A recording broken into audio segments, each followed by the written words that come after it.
2000 AD, a new year, a new millennia, the gateway to a brave new world, a threshold and a quickening. Advancement, the anthem of the newest generation. Knowledge increases faster than ever before. Change is not only expected, but coveted. Our global media beams powerful images into our homes and into our minds. Science fiction pushes the limits of what is possible and what is real. And virtual reality is an illusion no longer. Knowledge, change, the media, science fiction, virtual reality, all major parts of life today, all unique to this generation, and all at the heart of end times Bible prophecy. Coincidence?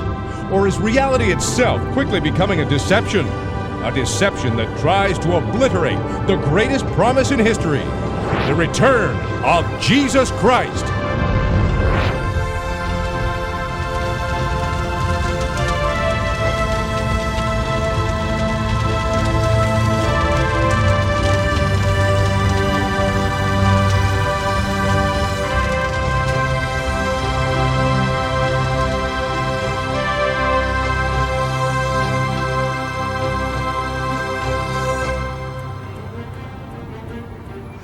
To quote Peter Lalonde, we stand at the edge of time. We live in the only generation that has ever been completely different from every other one that has gone before it. The explosion of knowledge in this generation and the things that that knowledge now make possible have literally put history on fast forward, propelling us headlong into the future at breakneck speed. Well, one of the most overlooked signs that the Bible gives concerning the last days is this idea that the last generation would see a great and unique increase in knowledge. Now, I would ask you, to what other generation could that possibly apply? If you look at every previous generation, they did build on the knowledge gained by the generation before it, but it was only a modest increase. But this generation has seen an exponential increase in knowledge. That is unique.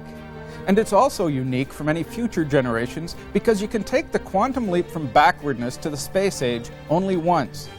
It doesn't mean that there couldn't be great increases in knowledge in the future. It just means you can't have the first step ever again. Man can only land on the moon for the first time once. That's what makes this generation totally and irreplaceably unique. But thou, O Daniel, shut up the words and seal the book, even to the time of the end. Many shall run to and fro, and knowledge shall be increased. About this matter of the expansion of human knowledge, knowledge shall be increased. Oh, is that an index of today? From the time of Christ until 1750, knowledge, the amount of things we know, doubled one time. From 1750 to 1900, it doubled again. From 1900 to 1950, doubled again. From 50 to 60, doubled again. And now, the expansion of human knowledge, the things that we know, are going up at an exponential rate, so it's really almost straight up. And of course, the name of the game is computers, cybernetics. The fact is, today the total of everything we know doubles in less than 2 years. Information flow is probably at its height. Not that it's at its limit or at its maximum, but certainly historically, information flow today has far greater accessibility than ever before. If you think about it, this whole idea of time and fast forward is probably the most overlooked portion of Bible prophecy. As I read the writings of men of God from previous generations, it was clear that they really couldn't see how one generation could suddenly be so different from everyone that went before it. Now imagine if you could travel through time and you traveled from, say, 400 BC to about 1500 AD. I think you'd hardly notice the change. That's 1900 years with hardly any major differences. But what if you traveled from 1890 to today? You'd think your time machine had broken and you were on a different planet because the differences are just that great. And that's only a little over 100 short years. In that time you can go from the horse and buggy to the space shuttle. It's amazing. Time magazine writes, but the most incredible acceleration of all is in the pace of technological change. It took humanity more than 2 million years to invent wheels, but only about 5,000 years more to drive those wheels with a steam engine. The first computers filled entire rooms, and it took 35 years to make the machines fit a desk. But the leap from desktop to laptop took less than a decade. For much of this century, the mail and the telephone were the primary means of communication. Now, faxes, voicemail, and electronic mail have all come into widespread use in less than a decade. What will the next decade bring as we move into a new millennium? That's getting harder and harder to predict. Change is coming so fast that some of the most important technologies of the 21st century may now be just a sketch on a drawing board or a glimmer in the mind of a genius. Then again, the transcendent technologies may be right under our noses, on the verge of having as great an impact as the car or the telephone. We have statistics that show computer capability, from the sense of the computer chips themselves, are able to run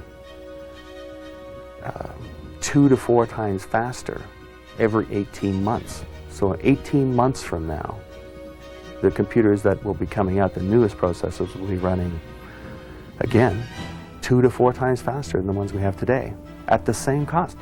And if you don't think that this generation is different than those before, it's too bad you can't go back and talk to people living even 100 years ago. For example, Lord Kelvin, president of the Royal Society, said in 1895 that heavier-than-air flying machines are impossible. Or Charles H. Duell, commissioner of the U.S. Office of Patents, said in 1899 that everything that can be invented has been invented. Or in 1943, Thomas Watson, chairman of IBM, said, "I think there is a world market for maybe 5 computers." Or that computer genius of today, Bill Gates, who said in 1981 that 640K ought to be enough for anybody. These aren't just country bumpkins who are saying this. These are highly educated individuals at the top of their fields. Consider the fact that at the turn of the century, even the concept of train travel was shocking to some. Soon railways will span the entire globe. Just imagine it. We'll be able to travel faster than ever before, at speeds of over 30 miles an hour. 30 miles an hour! And we'll be able to go virtually anywhere. What about these metal rails? Couldn't they affect the Earth's magnetic field, and then what would we do? So we don't think about that. As a matter of fact, it doesn't seem like you've done much thinking at all.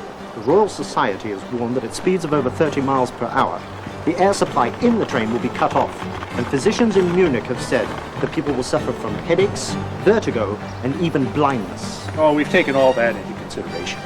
But what if a twig or something should fall on the tracks? Have you considered that? I mean, everyone knows that if you hit a twig at 30 miles per hour, your wheels are going to shatter. No, I don't think so. We live in a generation in which more is happening in a day than happened in a month or a year once upon a time. We live in a generation that is characterized by an absolute kaleidoscope of activity. Wars, rumors of wars, famine, pestilence, earthquakes, poison gas in subway stations, and collapsing buildings, and all of this. And so I first of all would say it's a world of activity. But I think the thing that interests me most is the one that might be summarized by the Daniel verse that we referred to: knowledge shall be increased. The exponential expansion of human knowledge that never would have been possible just with pencils and paper and kids in school writing 2 times 2 makes 4. Robert Fairchat of BCE Mobile in Toronto says, "We talk about the old days being November. The time for change is compressing exponentially." We hear about the information superhighway coming upon us, where remote facts that would have taken eternities to work out and calculations beyond the human pale now can happen like that. Therefore, I ask the question, what shall we do with this amazing gift that can produce great good or great evil? And I'm filled with anticipation as to what it will do. God alone knew the numbers of the hairs on our head once upon a time, and now we can almost work that out with the computer. That's going to produce great humility or disastrous pride in the minds of men, and that's what I'm watching for. You know, the question, what does the future hold for this technology, really should be couched in a broader term. What does the future hold for society? Because the technology is part of society, it's a component part, it's a major influence, it's a driving force in many ways, economically, and I suppose now socially and culturally. Whether you approve or disapprove is immaterial. The world has changed in the last 50 years. All of the assumptions and rules that guided mankind for thousands of years were suddenly invalidated. Technology is a part of that, But there's something much larger at work here. Man's vision has changed. Now, nothing seems impossible. We're filled with confidence. It's almost like we're ready to take another crack at building the Tower of Babel. And you can't forget the context in which this is occurring. The fact is, it's happening in the exact same generation that saw Israel return to her land. Now that's the key sign of the last days. So it's not just a case of us suddenly getting smart. It's a case of this explosion of knowledge happening at exactly the right time. Now, I don't care what religious view you hold. You've got to admit, that's pretty amazing. And what's really amazing is that this all began in exactly the same year, 1948. Not only did that year see Israel return to her land, but it also saw the invention of the transistor, something key to the drastic improvement of computer technology. Without it, technology couldn't have become smaller or faster. Of course, there's a vast difference between having knowledge and having wisdom. But in today's information age, many have confused the two. They say that since we have gained greater knowledge, we must also have grown wiser. However, Malcolm Muggeridge significantly writes, "We have educated ourselves into imbecility."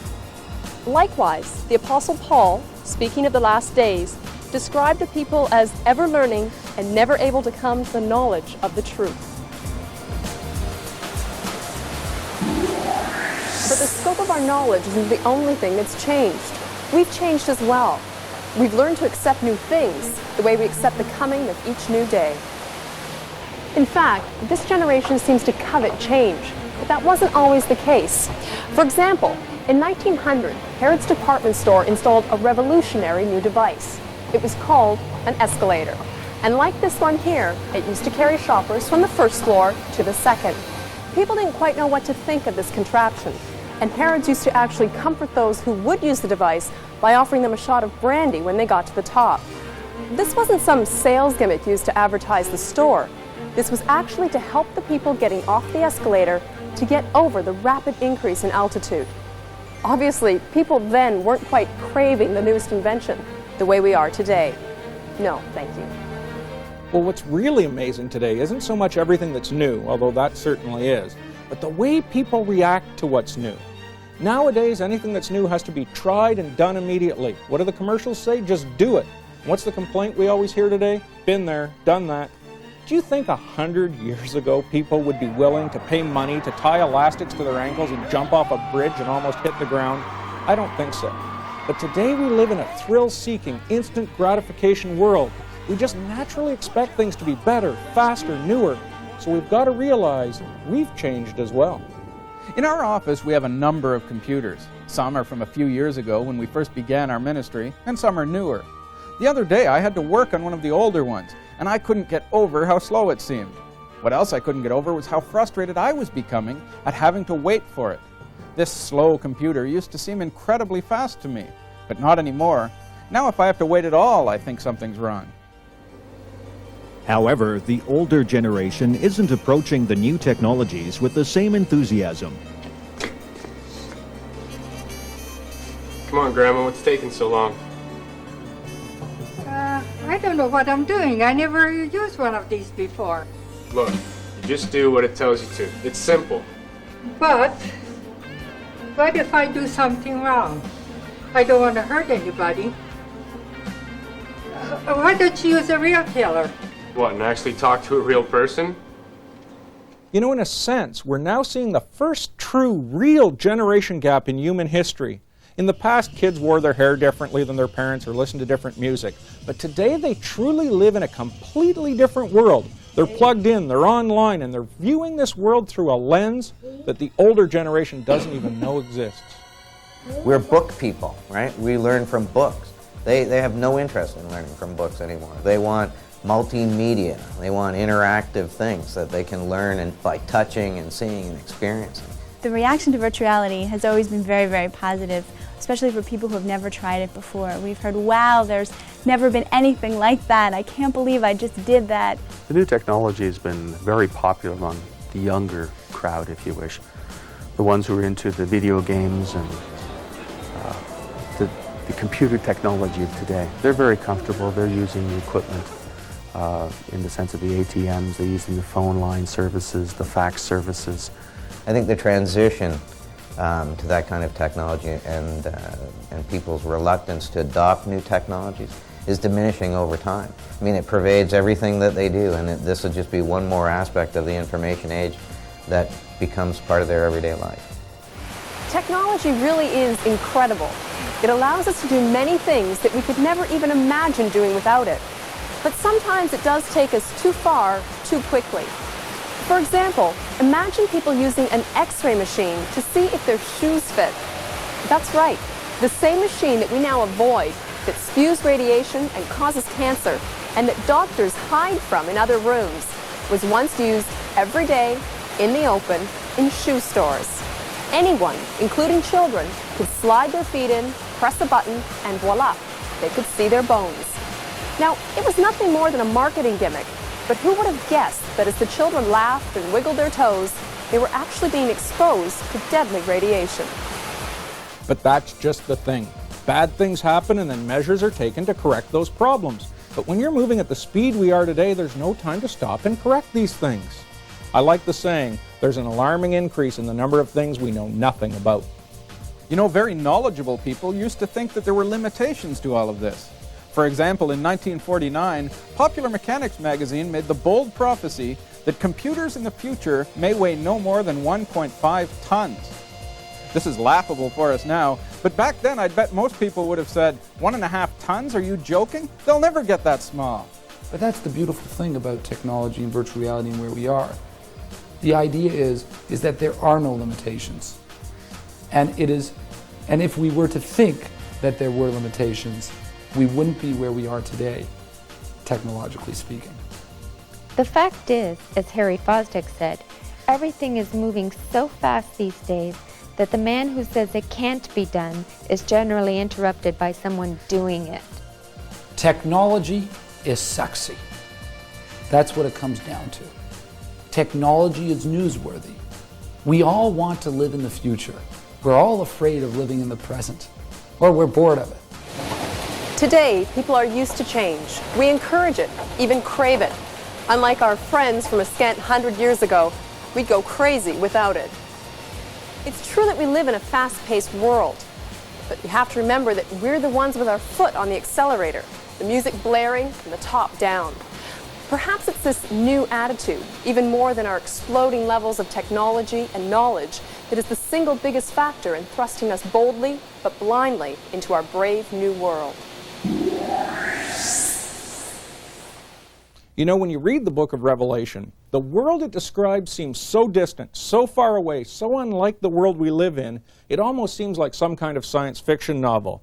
So you kind of think maybe it can't happen for a long time. But in today's world, not only can and do events take place very quickly, but people move right along with them. This is the first generation in history that I believe could deal with an event like the rapture and step right into the tribulation world without having a collective heart attack.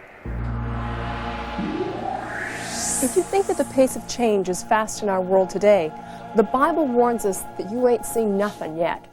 The prophetic passages paint a picture of a world turned on its head, a world with the most unthinkable series of events taking place, all within 3.5 short years. The book of Revelation is about the titanic battle between God and Satan. But when you look at it from a practical view, the chronology of that compressed time is absolutely staggering. I mean, in 42 short months, the Antichrist, this great deceptive leader that arises on the world scene in the last days, sets up a world government. He sets up an integrated world economy. He brings all the world's religions divided forever into a single united world religion. He establishes a powerful and effective global army. He brings peace to the entire world. He has the temple rebuilt in Jerusalem, and he creates a global electronic identification system. Now, even for the Antichrist, the master of evil and deception, that's a lot of things to do in a very short period of time. Each one of these tasks would normally take much longer than 3 years to do, never mind trying to do them all at the same time. But what's important to realize is that almost all of these can be seen on the horizon right now. The seeds of a world government can be seen in organizations like the European Union, NATO, and the United Nations. A world economy is coming closer through things like the World Trade Organization and increased world trade. An emerging world army can be seen in Eurocorps or the UN Army. Humanism, Eastern religions, and the New Age movement are combining to form a new type of global religion, and the technology and motives for a worldwide electronic identification system are in place right now. But it's one thing to hear world leaders talking about the possibility of all these things happening. It's another thing altogether to have them actually happen.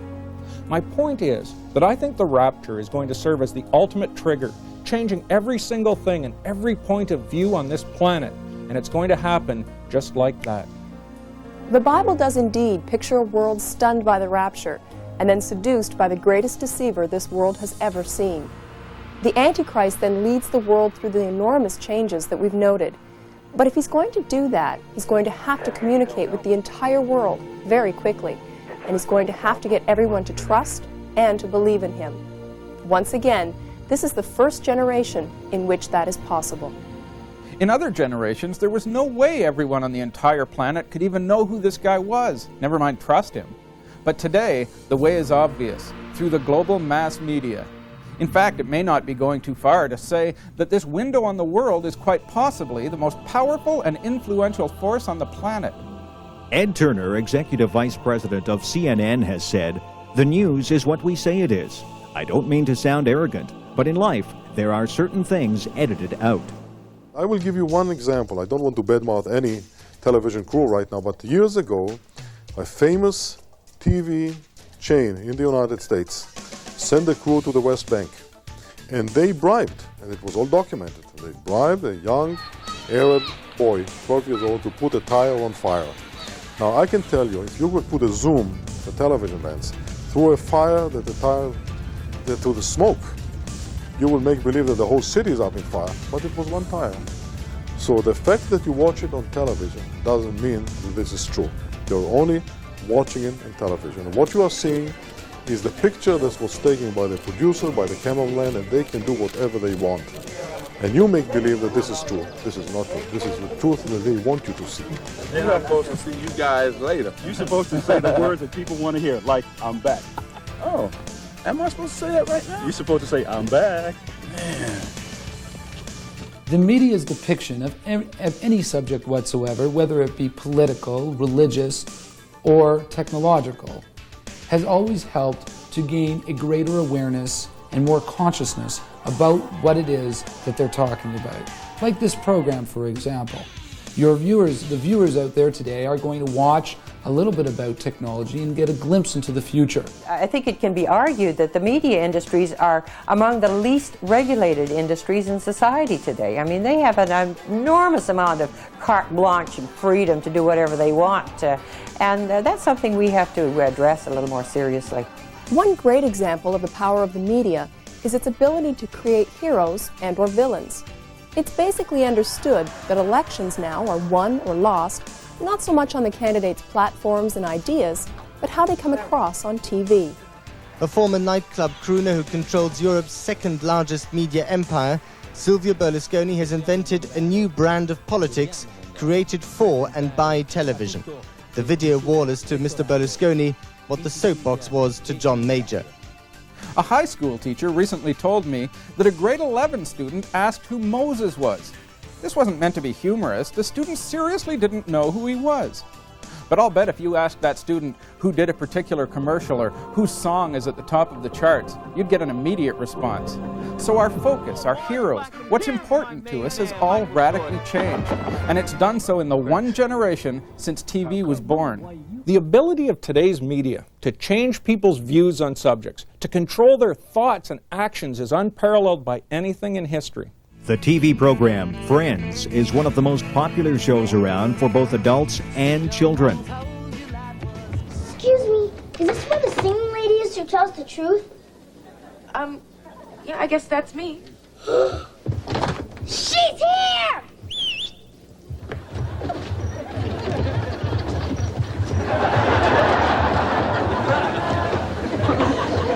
Sometimes men love women, and sometimes men love men. And then there are bisexuals, though some just say they're kidding themselves. La la la la la la la la la. Week after week, TV shows like Friends send out their messages loud and clear. Think how effective these messages are when they're coming from extremely popular people, instead of just from mom, dad, or teachers. Entertainment is the sole value that's now sort of cherished by the students. I think that's where we could look at how all these things, the video games and all that, make us entertainers as much as teachers. And again, there are harmful effects from advertising being directed toward children because of the extent to which it distorts their perception of reality and what they need to be happy and healthy and wholesome, loved.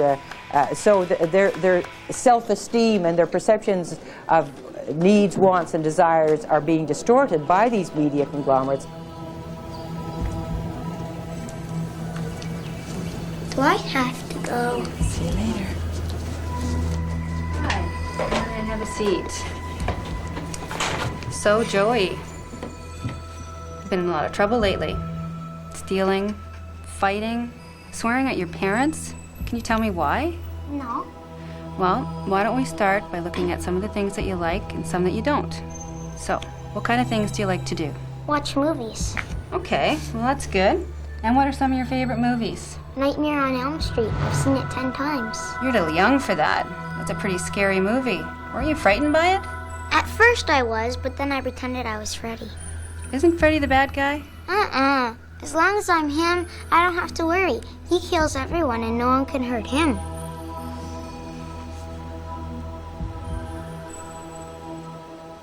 The power of today's media can't be overstated, and it shouldn't be overlooked either. From the very young to the very old, from the east to the west, the media can change our views of the world.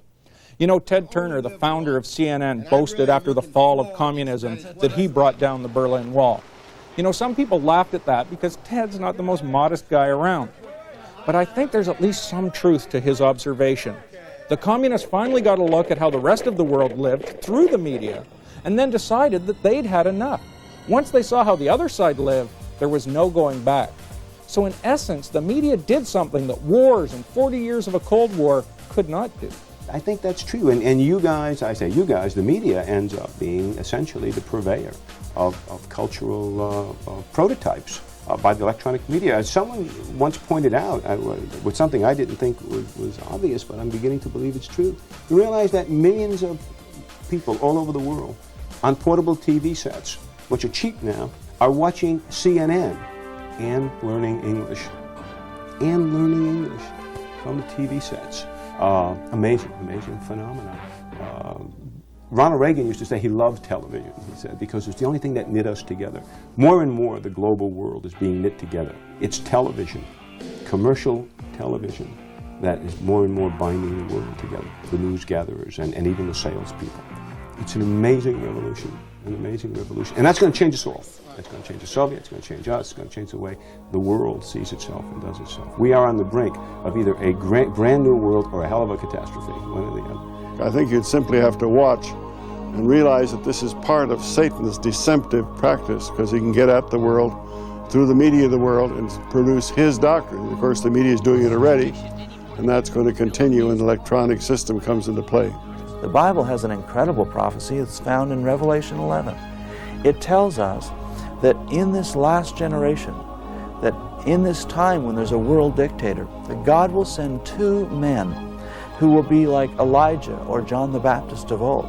They are going to call people to repentance, but the Bible says that after a period of 3.5 years, they will be killed by the world dictator. Then the Bible says the whole world will be astonished as they are resurrected and ascend to heaven in the sight of all men. I ask you to consider, in no other generation, in fact, even 10 years ago, it would have taken a week or two for the news of the death of these men to go from Palestine all the way to America or to China.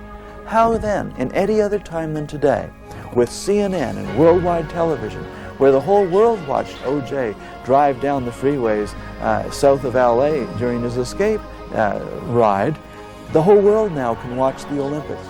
The world with CNN and worldwide television, for the first time in history, could watch the death of these men, could watch their bodies unburied, and be aware of it, have a party, and then be astonished as they arose supernaturally in the sight of all men. These prophecies could not be fulfilled in any other generation. You know, as we were working on our video, Left Behind, which depicts the world in the moments following the rapture, we were trying to think what people's first reaction might be to this unthinkable, simultaneous vanishing of millions of people off the planet. Then it hit us, and we opened the video with a man running to his television set. You know, I believe that this may well be where the Antichrist will make his appearance on the world scene. You're going to have the entire world, almost out of their minds, gathered at their television sets, trying to figure out what's happened. And then it's into this supernatural, supercharged moment that the Bible says the most powerful deceiver in world history will step onto the world stage. I think it may well be through television. Instant celebrity is very much a phenomenon the last few years. Just ask Tonya Harding or Norman Schwarzkopf or Marcia Clark. The right person at the right time with the right media coverage can today gain instant and global recognition. So the stage, it would seem, is set. The pieces are in place for the greatest entrance onto the world stage that mankind has ever seen. There's little doubt that today's media has the power to create heroes, bring about remarkable changes, and create a global culture. And that same power can also make the Antichrist an extremely popular figure. Popular enough to fulfill prophecy and be worshipped by the entire world.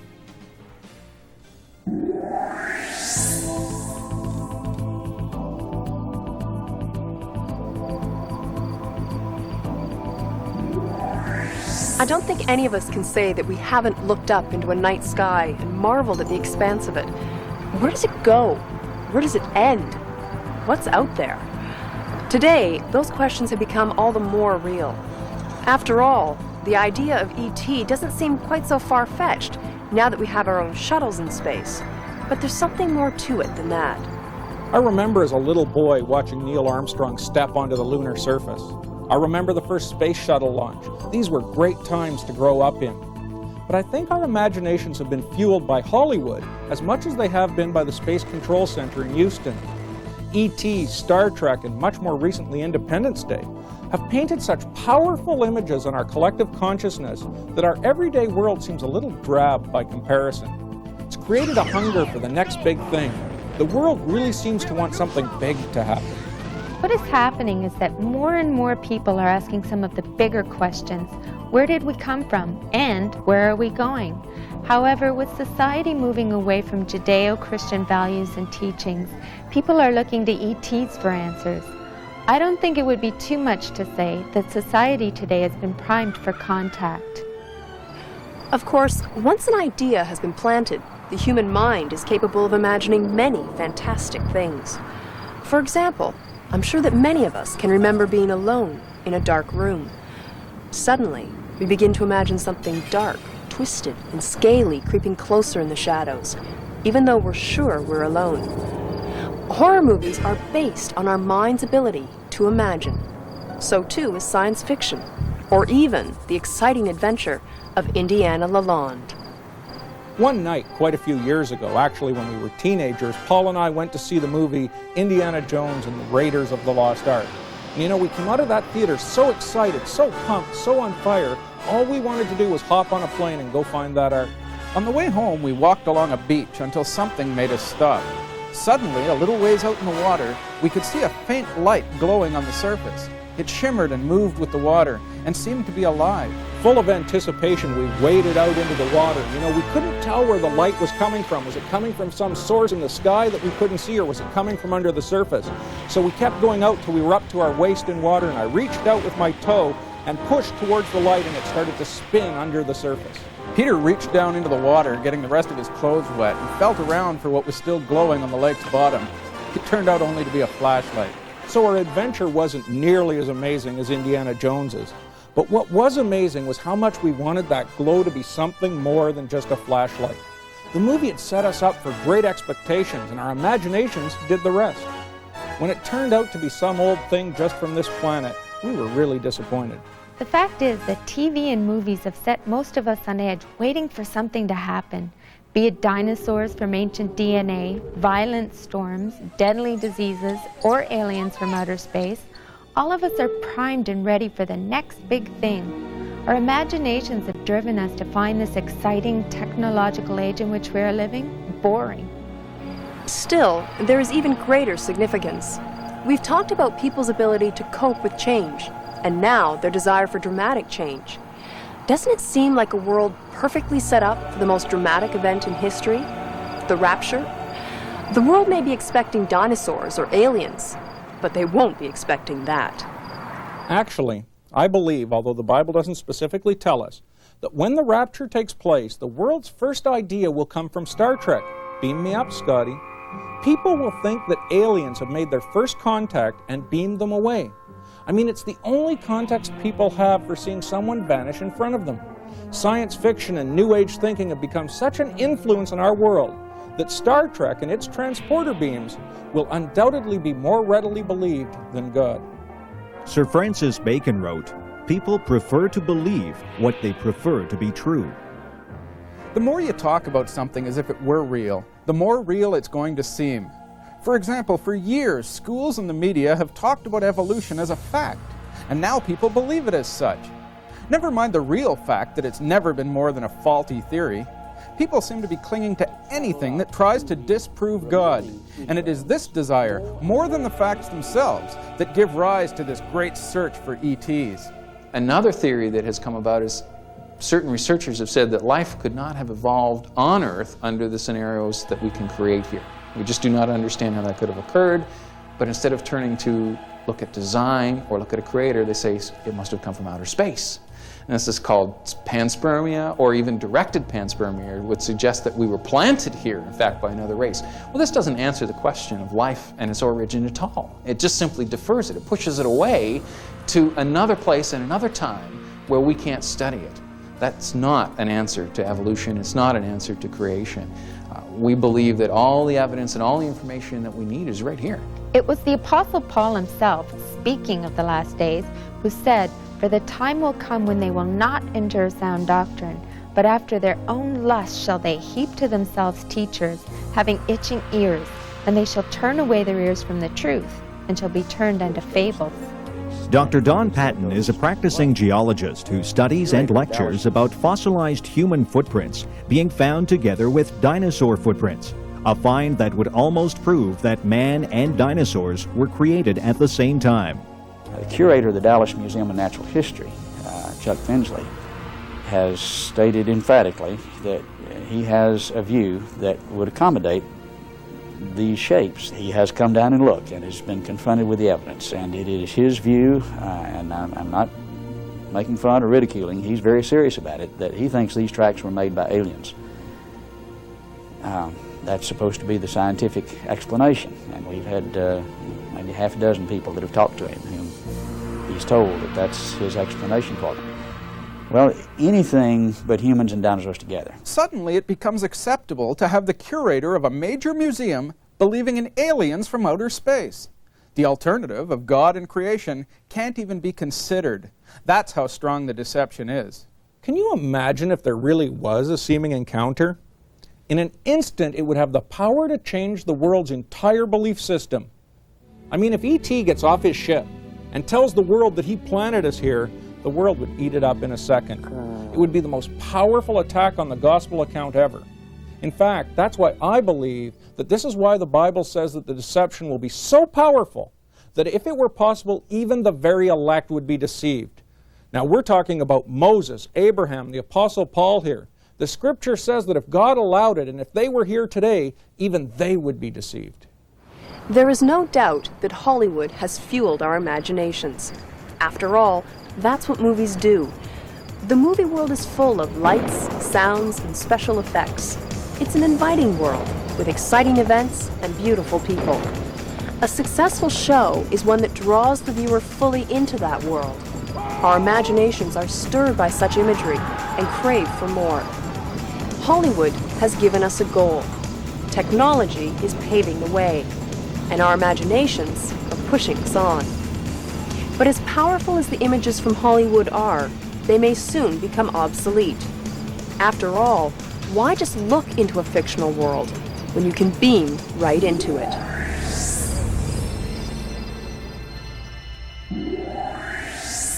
Possibly the best way to peek into the future is to take a look at what children are doing today. Their playgrounds are no longer outside or at a friend's place, but rather here, inside this electronic world. Video games and the precursors to virtual reality have become best friends with the newest generation. In fact, the US video game industry is bigger than the movies. So much bigger that movies like Batman, Jurassic Park, and others actually changed their scripts to accommodate the corresponding video game.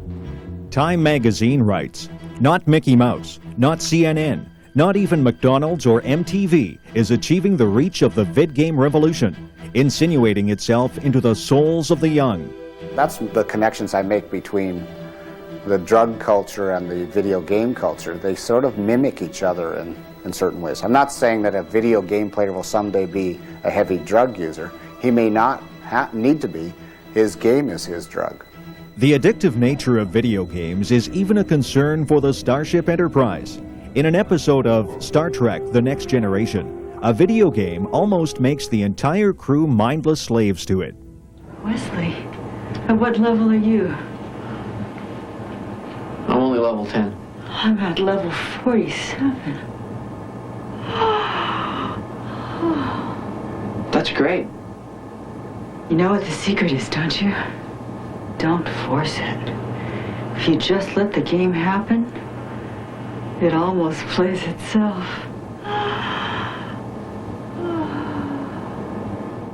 This scenario should seem far-fetched, but the similarities between the behavior of the addicted Star Trek crew and today's video game junkies are too many to dismiss. The few times that I've watched at a video game rooms where there are people there, they really take it quite seriously, and the world of the video game becomes real for them for that time that they're playing. And I would think there that you'd be really wanting to have a good look inside that person's head to see why they've given up the reality in which they really live for the one that's on the screen. On the one level, I have to say these games are really amazing. I can see why kids enjoy playing them. In fact, I'd hate to think how many hours of work Peter and I have lost playing them. But as with many things, moderation is the key. A great concern is that we're not raising well-rounded children anymore. These aren't kids who put in 2 hours a week on the computer and 2 hours a week at football practice. They're hooked on these games from the minute they get up till the minute they go to bed.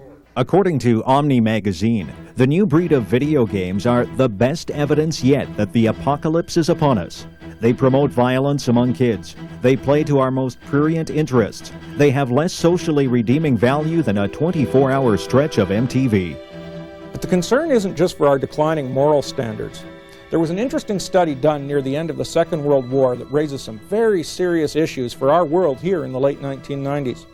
A group of U.S. Army historians conducted confidential interviews with battle veterans from the Second World War and discovered to their amazement that only 15 to 20% of those in combat actually ever fired their weapons. In fact, less than 5% of the soldiers were doing all of the killing. Well, to say the least, this stunned the military, so they did more research and found out that this had always been the case.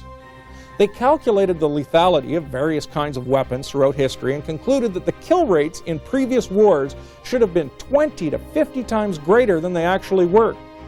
They found, for example, that 90% of the abandoned muskets picked up after the Battle of Gettysburg in 1863 were loaded but not fired, and almost half of those were double loaded. Well, the military clearly had a problem here, so they decided to replace the bullseyes that soldiers would train with pop-up human targets. This made the shooting of people on the battlefields less of a leap. How well did it work? During the Vietnam War, 95% of soldiers were now firing their weapons. And that may well be the reason that so many of these young men came home with post-traumatic stress diseases. One recent report, noting the connection between the pop-up targets and the much more lifelike video games of today, concluded that the military have developed techniques to overcome this resistance to kill, but it's not only the military who are using them. All the industrialized societies are now unintentionally subjecting their young to the same techniques with the same results. We are teaching the kids to kill. In practically all of the popular games, you have to kill others as quickly as you can. You either react and shoot, or the game's over. You never have time to think. A report stated that the same tools that more than quadrupled the firing rate in Vietnam are now in widespread use among our civilian population. What worries some people is that TV and video games aren't the end of the line. Virtual reality takes people beyond the video screen and into an entirely different world. What is virtual reality? It is the evolution of the computer user interface. Virtual reality, or VR, is a new channel of communication between the user and the computer. It has two defining characteristics. Interaction. The user can grab, move, alter, manipulate, and animate the virtual world, all in real time. Immersion. The user experiences being inside the virtual world.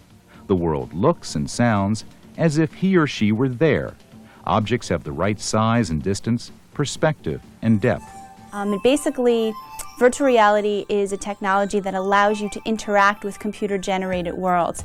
It sort of toys with your senses to allow you to think that a world that's not real really is. And it immerses you in the technology, meaning that the rest of the world is shut off and you are completely involved in this new computer-generated environment. Time magazine writes, as computing power continues to get cheaper, the technology will enter everyday lives. Within a decade, people will be taking utterly realistic vacations to other countries or even other worlds. They'll learn to operate sophisticated machinery without ever touching it. And their kids will be playing video games that make Sonic the Hedgehog and Super Mario Brothers seem as exciting as silent movies. The technologies in themselves are benign in many respects. You know, I mean, the television is a great thing, radio is a great thing, the telephone to some degree, computers, all great. It's their application and the focus and the direction that we put it in. So using virtual reality, holograph formats, all in their own right are amazing tributes to man's ingenuity. It's the application, it's the social imprinting of it. It's how we use it or abuse it. Insight Magazine writes, the obvious question is what to do with VR. The short answer is anything you want. Of course, with such advanced technology, there are incredible benefits that can be gained from it. Education, medical, architecture, the list goes on. But unfortunately, as we've seen with TV and video games, such technology is rarely used for wholesome purposes. And as you can imagine, as soon as you give someone the ability to do whatever they want without any fear of repercussions, you're opening a very dangerous door. Movies and television can give us an excellent look at what is happening and what could happen with many of the new technologies that are around today. It's been asked before if TV mirrors life or if life mirrors TV.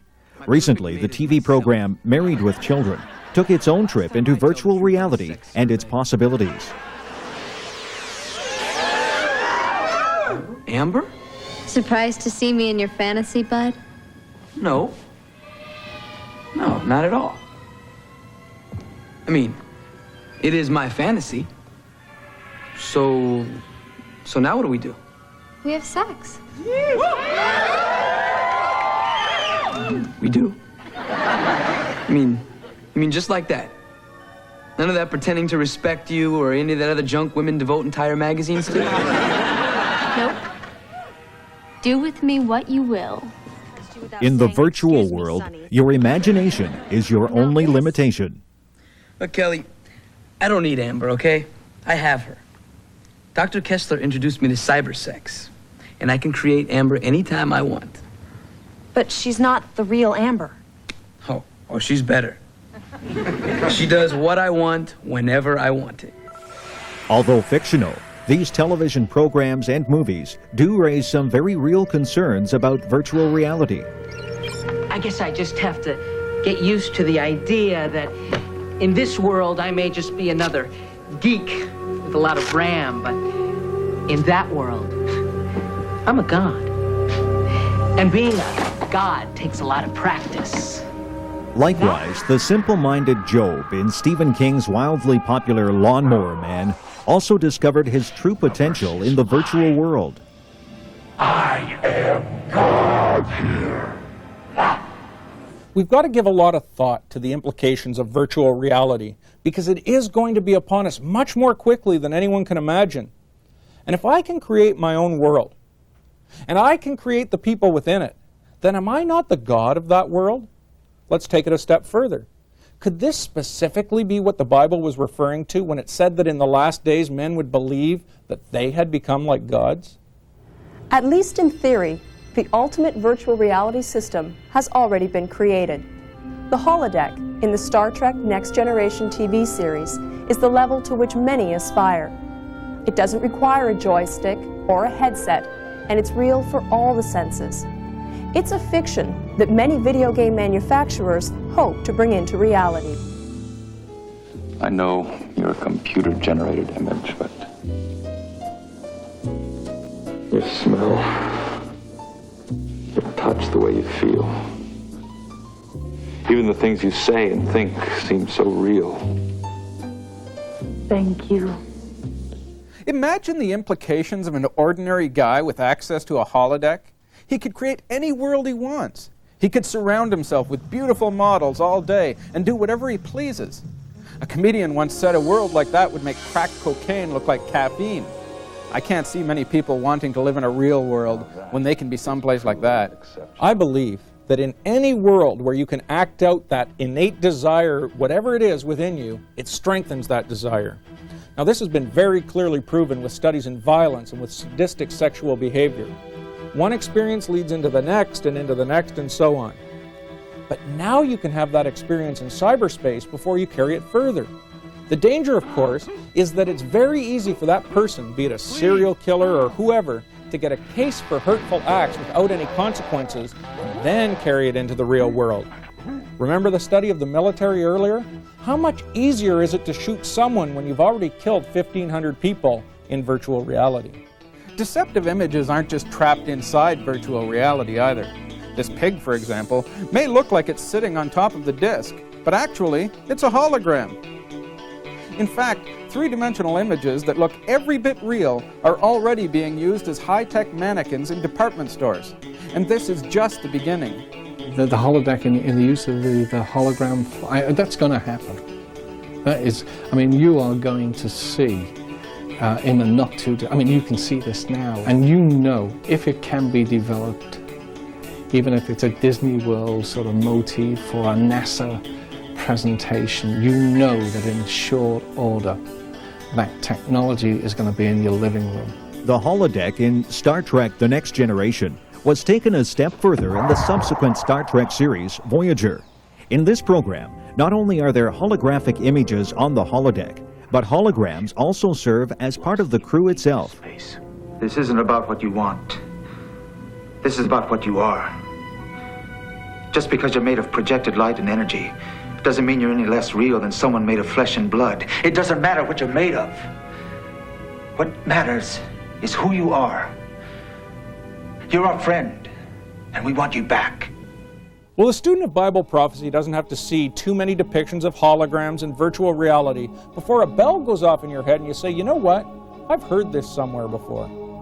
Revelation chapter 13, verses 14 and 15 tells us about an image made by the right-hand man of the Antichrist, the false prophet, and deceiveth them that dwell on the earth by means of those miracles which he had power to do in sight of the beast, saying to them that dwell on the earth, that they should make an image to the beast, which had the wound by a sword, and did live. And he had power to give life unto the image of the beast, that the image of the beast should both speak, and cause that as many as would not worship the image of the beast should be killed. So you've got this image that everyone can see and that everyone on earth has to worship. And somehow this image knows if you're worshiping it or not. Man, that's pretty incredible. But could it be that where everyone meets up with this image is in cyberspace? You know, I think this has to be considered as one of the options as to how this is all going to play out. The real question is this: how blurred will the lines between the virtual world and the real world become in the very near future? I'm reminded of an experience our cousin had when we were all just little kids. She was with some of her friends and they decided to have a seance. Well, Martin Luther King had just been shot and they all wanted him to come back. So they called him back. But being kids, they decided he should come back in a strange form. Well, they sat there in this darkened basement and a hush fell over the room. Then suddenly a spider dropped from the ceiling right over the middle of the table, suspended by his web. Well, they all screamed and went running upstairs, all upset that they'd turned poor Dr. King into a spider. And they really believed they had. They were convinced it was a supernatural event. Why? Because they were looking for it. They desperately wanted something to happen, and so when something did happen, they were convinced it was their doing. I sense the world is being set up for the same type of occurrence today. The anticipation is building to such a level that anything dramatic could suddenly be widely accepted as some kind of a sign, some kind of a rallying point. At the same time, the year 2000 is barreling down the highway at us. It has its own power. It seems to be casting its own spell of expectancy upon the world. In such a state of anticipation, every event and every action will be heightened and amplified. We do stand at the edge of time. One thing that I've become totally convinced of is that this world is about to undergo a major transformation unlike anything it has ever known or could ever prepare for. One option, of course, is that the Lord could catch up His church and allow the tribulation period to begin. But if He tarries, a huge transformation is coming regardless. We stand at the door to scientific breakthroughs and discoveries that will change the very fabric of this world. Fundamental to this is a decision we must all make. As Joshua said way back in the days of stone, choose you this day whom you will serve. Ours is a generation unlike any other. It cannot be marked by one event or one trend or one idea. Perhaps it is best marked by our hunger for change itself. Computers and virtual reality are just parts of this changing generation. Neither good nor evil in and of themselves, they're merely monuments to man's ingenuity and increased knowledge.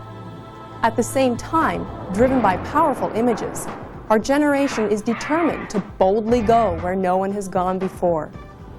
And as testimony to the power of the medium, the only roadmap seems to come from Star Trek itself. At the core of it all, the feeling that we haven't seen anything yet is always present and growing stronger. And you know what? It's true. The world is on the verge of a transformation so complete that the human mind cannot comprehend it. But there is also great hope, because the Bible told us that this was coming, and it offers the promise of eternal life to those who will simply believe.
Also now available is the companion book, 2000 AD. One of the Bible's most overlooked signs concerning the last days is that the generation before Christ's return will see a unique increase in knowledge. We are that generation, according to best-selling authors Peter and Paul Lalonde. In this stunning new book, the Lalondes will unearth the dark secrets of our technological age and reveal the true meaning behind its incredible developments. Satan is on the move, and we must be ready.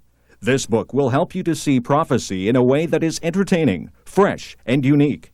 By the time you're through reading 2000 AD, you'll understand how today's world will expect, accept, and embrace the coming Antichrist.